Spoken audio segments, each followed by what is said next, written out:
Video کو like کر کے آگے شیئر ضرور کر دیں ہے کہ اکلوتا بیٹا ذبح کر دو، تو آپ نے خواب دیکھا تو دن بھر آپ جو ہے وہ سوچ میں رہے،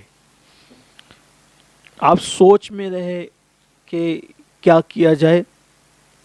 اسی لیے 8 ذی الحجہ کو یوم ترویہ کہا جاتا ہے، یعنی سوچ کا دن.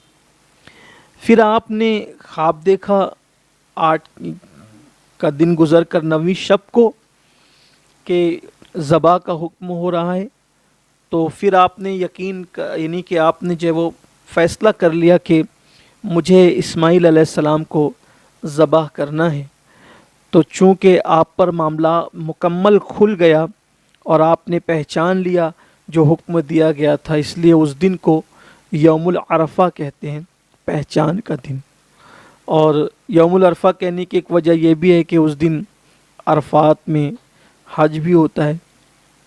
اور پھر آپ نے اس حکم کو، اس کی تعمیل کر دی 10ویں ذی الحجہ کو، تو اس کو یوم النحر یوم نحر کہتے ہیں اس کو.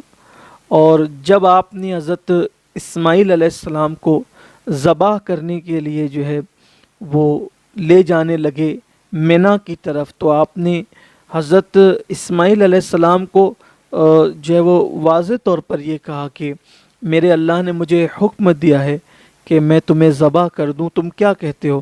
وہ کہا کہ آپ کو جو حکم ہوا ہے آپ بغیر جھجک اس پر عمل کریں کہ انشاءاللہ آپ مجھے صبر کرنے والا پائیں گے.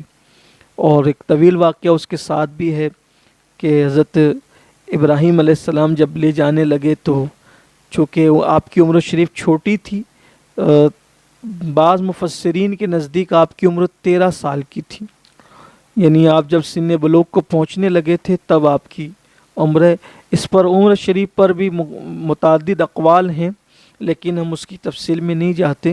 اکثر جو بزرگوں کا قول ہے ہم وہ آپ کے سامنے پیش کر رہے ہیں کہ 13 سال کی لگ بھگ آپ کی عمر شریف رہی ہوگی تب آپ کو ذبح کرنے کے لیے لے جایا گیا.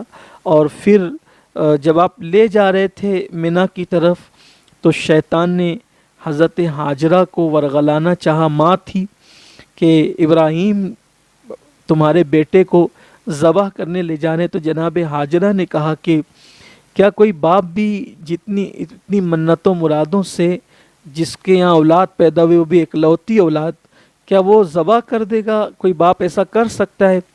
تو شیطان کے منہ سے بات نکل گئی کہ اللہ کا حکم ہے. ہاجرہ نے کہا کہ اگر اللہ کا حکم ہے تو ایک بیٹا کیا، ہزاروں بیٹے بھی ہو تو اللہ کے حکم پہ قربان کر سکتے ہیں. یہ تربیت تھی حضرت ابراہیم علیہ السلام کی. اور پھر شیطان نے حضرت اسماعیل علیہ السلام کو ورغلایا اور یہ کہا کہ آپ کے ابا ذبح کرنے لے جا رہے ہیں. اور پھر اسماعیل علیہ السلام نے بھی کہا کہ اکلوتا بیٹا اتنی مرادوں سے دعاؤں سے جو ہوا ہو کیسے ذبح کیا جا سکتا ہے؟ تو کہا یہ ایسا سوچتے ہیں کہ یہ اللہ کا حکم ہے. تو حضرت اسماعیل علیہ السلام نے کہا کہ تو مجھے شیطان مردود ہی معلوم ہوتا ہے کہ اللہ کے حکم سے عمل کرنے پہ روکتا ہے. پھر اس نے حضرت ابراہیم علیہ السلام کو بھی روکنے کی کوشش کی، یہ خواب ہی تو ہے وغیرہ وغیرہ، اور آپ نے اس کو کنکریاں مار کے بھگایا. وہ آج بھی اس کی یادیں تازہ کی جاتی ہے. اور پھر حضرت اسماعیل علیہ السلام کو لے گئے اور کہا کہ میں آپ کو اللہ کے حکم پہ ذبح کرنا چاہتا ہوں. کتنے خوبصورت یہ فلسفہ ہے قربانی کا کہ حضرت اسماعیل علیہ السلام جو ہے وہ کہنے لگے کہ ابا جی ایک کام کیجئے گا کہ جب آپ مجھے ذبح کیجئے گا تو آپ میرے ہاتھوں کو اور پیروں کو باندھ دیجئے رسی سے، کہ مجھے ڈر لگتا ہے کہ جب آپ میری گردن پر چھری چلائیں گے تو ہاتھ اور پیر درد کی وجہ سے اگر میں جو وہ بے قابو ہو کر کے پھینکوں تو کہیں آپ کو اس سے اذیت نہ پہنچے یا میرا خون جو ہے وہ آپ کے لباس کی طرف نہ بڑھے، اس لیے آپ تاکہ میں تڑپوں بھی تو ایک حد میں تڑپ سکوں. دوسری بات یہ کہ میرا چہرہ جو ہے وہ آپ زمین کی طرف کر دیں تاکہ شفقت پدری جو ہے حکم خداوندی پر عمل کرنے سے آپ کو نہ روک سکیں، اور ہو سکے تو آپ اپنی آنکھوں پہ پٹی باندھ لیں تاکہ جو ہے وہ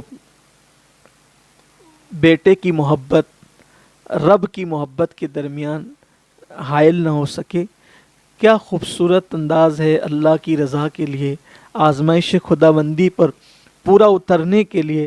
اور پھر ایسا ہی ہوا کہ ابراہیم علیہ السلام نے جو ہے وہ گردن پر چھری رکھی، 10ویں ذی الحجہ تھی، اور بیٹے کے اکلوتے بیٹے کی گردن پر چھری تھی، اور اللہ اکبر، حضرت ابراہیم علیہ السلام چھری پھیر رہے تھے، قدرت نے جو ہے وہ دکھا دیا فرشتوں کو، اور پوری کائنات کے لیے ایک مثال قائم ہو گئی کہ امتحان میں کامیاب ہوتے ہوئے آئے تھے، لیکن جب اولاد کے امتحان کی بات آئی تو ابراہیم علیہ السلام نے اولاد کو نہیں دیکھا، بلکہ اپنے اللہ کی محبت میں بیٹے کی گردن پہ چھری رکھ دی۔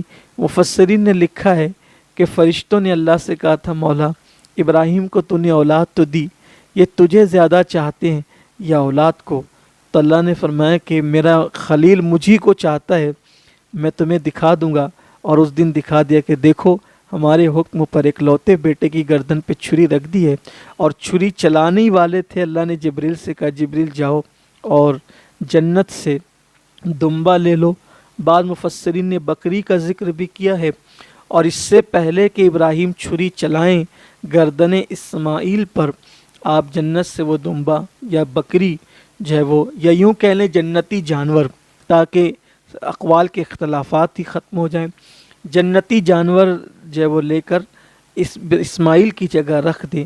ادھر وہ چھری رکھ کر چلا بھی نہ سکے تھے کہ جبریل علیہ السلام وہ جنتی جانور لے کر کے آئے اور اسماعیل علیہ السلام کی جگہ پہ رکھ دیا، اور آپ نے پھر اس کو ذبح کیا، اور جب آنکھ سے پٹی کھولی تو دیکھا کہ جانور ذبح تھا، اور اسماعیل علیہ السلام کھڑے مسکرا رہے تھے۔ اللہ نے فرمایا تو نے اپنا خواب سچ کر دکھایا، اور تو نے ذبح عظیم کیا، اور اللہ تبارک و تعالی یوں ہی آزماتا ہے، اور آزمانے پر جب لوگ پورے اتر جاتے ہیں تو اللہ تعالیٰ یہ صلہ بھی عطا کرتا ہے۔ تو یہ جو قربانی حضرت اسماعیل علیہ السلام کی، ابراہیم علیہ السلام اللہ کے حکم پہ دینے کے لیے نکلے تھے، قربانی تو قبول ہو گئی، اور حضرت اسماعیل علیہ السلام بھی بچ گئے، اور پھر یہ یادگار جو ہے وہ باقی ہے ہنوز اب تک، اور انشاءاللہ قیامت تک باقی رہے گی۔ تو ہم جو قربانی کرتے ہیں وہ اسی آزمائش کی یادگار ہیں، اور ہمیں قربانی کرنا چاہیے انشاءاللہ تعالی۔ قربانی کس طرح کرنا چاہیے، قربانی کے فضائل کیا ہیں، ہم آئندہ ہفتے اس پر گفتگو کریں گے۔ اللہ سے دعا ہے کہ اللہ تعالی ہمیں صدقہ خلیلی عطا فرمائیں، اور خلیل کے صدقے صدقہ حبیب بھی عطا فرمائیں، اور اللہ تعالیٰ میں ایمان و سنت پہ قائم رکھے۔ گفتگو کے درمیان اگر کوئی غلطی ہو تو اللہ معاف فرمائیں۔ استغفر اللہ ربی من کل ذنب واتوب الیہ وما علینا الا البلاغ۔ السلام علیکم ورحمۃ اللہ وبرکاتہ۔ رسالت کے پروانوں، ہر سنیچر کو بعد نماز عشاء سنی دعوت اسلامی کے عالمی مرکز اسماعیل حبیب مسجد میں سنی اجتماع ہوتا ہے، تو آپ حضرات پابندی کے ساتھ اس میں شرکت فرمائیں۔ سنی دعوت اسلامی کی ویب سائٹ sunnidawatisllami.net پر وزٹ کریں اور بہت ساری دینی معلومات حاصل کریں۔